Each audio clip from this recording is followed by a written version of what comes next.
Şanghay Hamkorlik Teşkilatı'na yıllardan beri Türkiye mesela kirmen dep çetki kıldı, amma diye başka nurgun devletler aldı dediniz. Yani Türkiye'nin ki o Şanghay Hamkorlik Teşkilatı katnışı nime menfaati var Türkiye'nin ki özüge biz Şarkı Türkistan'dan qo'tayxinbek ziyan bo'lishi mumkin. Hem NATO'nun qabul qilish imkoni var agar rasmiy axbaratimda deb qo'ygan gapmiga deb qarayman men. Siz amaliy reallikda uning maydonga chiqishi mumkinmi sizga yani? Qaysi yani Türkiye'nin Şanghay Hamkorlik Teşkilatı'na katnışı, kirişi imkanı kancık. Kirisi Türkiye kancık niminin payda almakçı? O biraz töven. Çünkü Xitay'ın ki ensirəşləri var. Hoş. Misalga Türkiye Putin'e sözlügen 2003 yılı 2. aylarda. Putin onundan keyin Kazakistan Cumhur Reisi Nazarbayev'ga telefon kılıp Türkiye'nin müştak talepleri baki sen nimedeyse dese hay kırsun biz kollayımız. Yani manda degen çağda Türk Cumhuriyetleri bunu kabul kılgan gap. Yani Türkiye'nin kirişini. Ondaqda kim kabul kılmadı? Xitay buludu şu. Xitay nime için kırgızmaydı? Birincisi Xitay'nın ki ensirəşi şu. Türkiye akısıdan NATO'nu eptirup NATO esas bu kaşık. Şundaqla g'arbliklarning kuchini aqib eptirup Şanghay Hamkorlik Teşkilatı'na qitilgan vaqtida Turuvat degan bir rolni o'ynaydi deydi. Bu qadimgi Gruziyaninki bir hikoya o. Filmlashdan oldu. Casuslar atning ichiga taxtayliq atning ichiga mükülüp onunki şehirning ichiga kirib şehirning ichidan bozuş. Yani bunun manası o. Yani Şanghay Hamkorlik Teşkilatı'nın içine kirib Şanghay Hamkorlik Teşkilatı'nın buzudu. Ve Şanghay Hamkorlik Teşkilatı'da hazırca 2 baş var. Rusya, Xitay. Türkiye kirse 3. baş oldu. İkincisi Türkiye eğer de o Türk Cumhuriyetler bilen münasebetini zıç kurallıgan takdirde ebeki degende baylıklar hemisi Türkiye qarapmandı. Şunun bile bu Rusya bile Xitay O'rta Asiyodagi menfaatdan quruq qoldigan ahvol bor. Üçüncüsü Türkiye O'rta Asiyoninki bu Türk devletler bilan yaqinlashib, munosabatni kuchlantirib, Türkçülük eni yükselip, Müslüman Türk kimlik yeniden berpa qilib, onundan keyin Afganistan'daki Türkler, Şarkı Türkistan'daki Türk halkı, yani oya bir yerdekiler bulağa himaye kılmasa bombayı diyen bir tuygu çıkıp kalsa Şarkı Türkistan'a katlı menfi tesiri yaratıdı da Xitay'ın ensirəşləri var. Şununla Türkiye bir yere kırmeslik lazım. Yani Şanghay Hamkorlik Teşkilatı. Fakat Türkiye'nin ki siyaseti şu, ben muşu ebeki degen çoğun kıta var o Yavrasya kıtası. Merkezde ben xudu bir işçikdekçi ben g'arbga içilsem Rusya, Hindistan, Xitayga yiyip etken bolumen. Ben Rusya'ya açsam Amerika'ya yiyip etken bolumen. Xitayga açsam Avrupa'nı yiyip etken bolumen. Mandaki otelde bir işçiler var o. Turnike işçiler. Aşnınga okşutudu. Şununla hem tarafga içiliş bizim menfaatimizge deydi. Çünkü biz hem şark hem g'arb, hem şimal hem cenub. Belki isimler geldi öz vakti Davutoğlu'nun strateji, Türkiye'nin strateji çoğunkurluğu degende muşna. Şununla biz etraftaki teşkilatlara a'zo bulup menfaatimiz nerede bolsa şuyaga kirimiz degan bir düşünce var.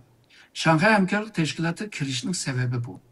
Fakat bular, yani Türkiye'deki o mütehassisler, yoki siyasiyonlar, karar algıçılar, Xitay'ın ensirəşleriga bekmi çoğunkur yoki jiroq ko'rishning ko'nglini ayırıp bermedi.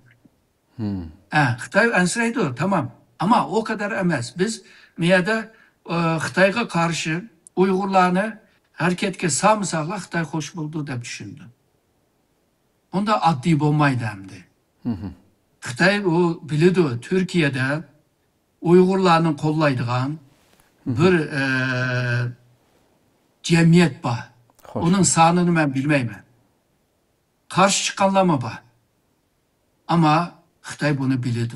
Gün bir vaka bulup kalsa Uygurlarla kollaydıgan Uygurlar nurgun çıkıdı. Bunu belki uçuk kaşkar değişini anca diyor. Şu. Xitay bunu bilirdi. Türkiye'de Osmanlı'dan ahırkı zamandan itibaren bugünküce Pan-Türkist degen parti iktidarga hakimiyet beşiği kegini yok.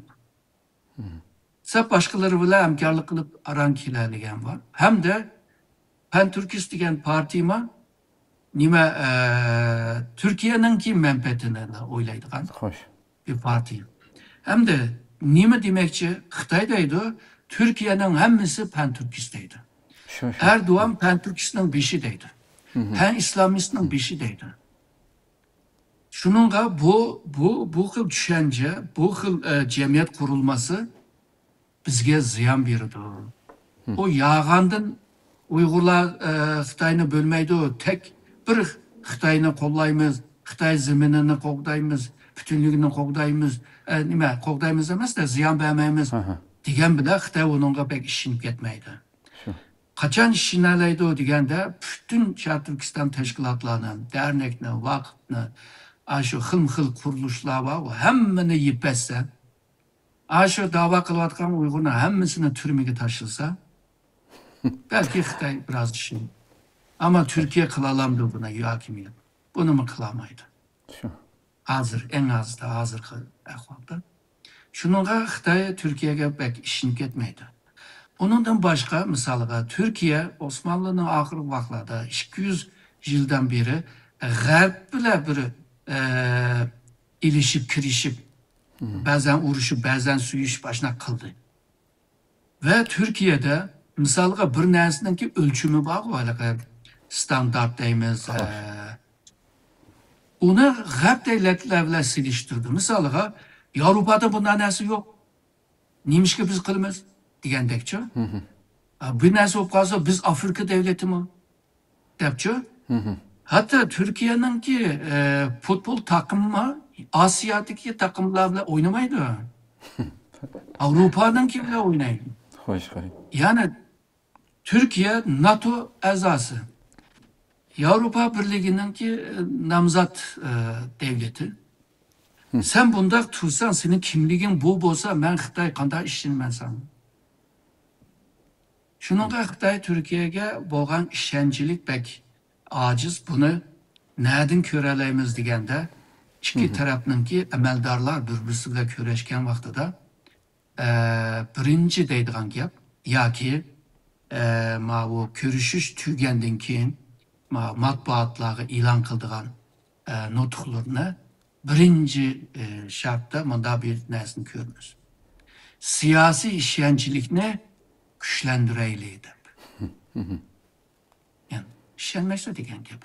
Şu. İşensen bunu güçlendirişin hacet yok. Şununla bu Türkiye ve Xitay'ın arasında tarihten beri bugünküce aşında yakınlaşman olmaydı. Onundaki jiraklaşman yanı olmaydı. Digendek aşında kitip kilovatıdır. Yani insanların ki küçükken o seviyede emez. Ma o misalga 2012'de o değil mi? Ya ki 2002'de mi? Bu Xitay'da Türkiye yılı dep ilan kıldı. Şununla bu Türkiye'nin ki kültür ministerliği Moğolistan'daki taş yazıklar var o Köktürklerin. Gültekin ve bu Bilgi Kağan'ın ki taş yazıkını mı kopyasını çıkarıp şu Beijing'e apırıptı. Onundan keyin şu Xitay hakkındaki gap sözlerini mi tövenge Xitaycılap tercüme kıptı. Demek yapak ya desem Xitayga işenme. Xitay'nın ki jipekleri yumuşak, gapları tatlı, ve bizni aldap muşu günüge kaldı ve Oğuzlar, ey beyler bekler yani. Dikkat kılınlar sizlerinki aşı tağdaki doğulup kalkan aksun etlerge bir karı bitinler deydi. Onu mu tercüm kıptı? Xitaylar burun bilmettik ya bunu.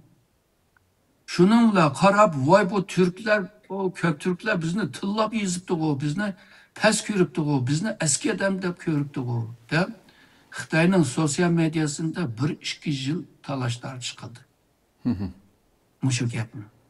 Hoş. Hem de Türklerinki muşu otur mektep, toluk otur mektepninki tarih dersli kitabı karsan. O yerda Xitay muşu nimeler hilgerlik oynap, bizninki devletke ziyan bergen, bizning devletning işçini muşta bölüp etken, hatta muşu kızlarını yani melikelerini evitip, muşu fitne çıkarıp, devletning yıkılışına sebep oldu deb yazıldı. Hoş. Her iki tarafta bir-birisiga, yani cemiyet cihetten değil, bir-birisiga bo'lgan bir ishonchsizliklar bor. Tarihdeki vakalarını bugünkü ekilip, bunu toğurlar deb ko'rsatib. Ondaqda bu iki devlet qanday yaxshi bo'la oladi sence? Şu. Hem de o ticaret, o bu temponsuzluk ticaret iktisatının ki neyimisi rakamının töven buluşu, o rayon meselelerde hemkarlık kılmazlığı hem de zıtlık buluşu, halkara seviyede mi hemkarlığının ki çonkur bulmağanlığı. Buna burunki programlarda mı dedik? Değişim adeti. Şununla Xitay ile Türkiye arasında bir yıkınlaşaylı deydiğim bir arzusu var ama bayağı degende nurgun tosaklıklar var. Bu amillerine birden tüketmekçe onda küçükken seviyede bir münasebet bulamaydı. Hem katı bir düşman mı bulamaydı hem de katı bir dost mu bulamaydı. Hoş. Fehme küçüksün çıkıp bu düşmanlık. Tarixten bu yana hiç kaçan bir dost olmadık bu məxluqlar bilen. Birlikte yaşayatkan devrimizden tatip. Aşurayında mı şu. Tabi bu Anadolu tarafki kemmege vaxtlardan tatip ezeli düşmanımız var mı? Hoş. Köp rahmet. Hürmetli vaxtınızı çıkarıp. Ben rahmet ettim. Bir şey daha arkadaşlar. Allah size onaylık versin. Rahmet. Amin.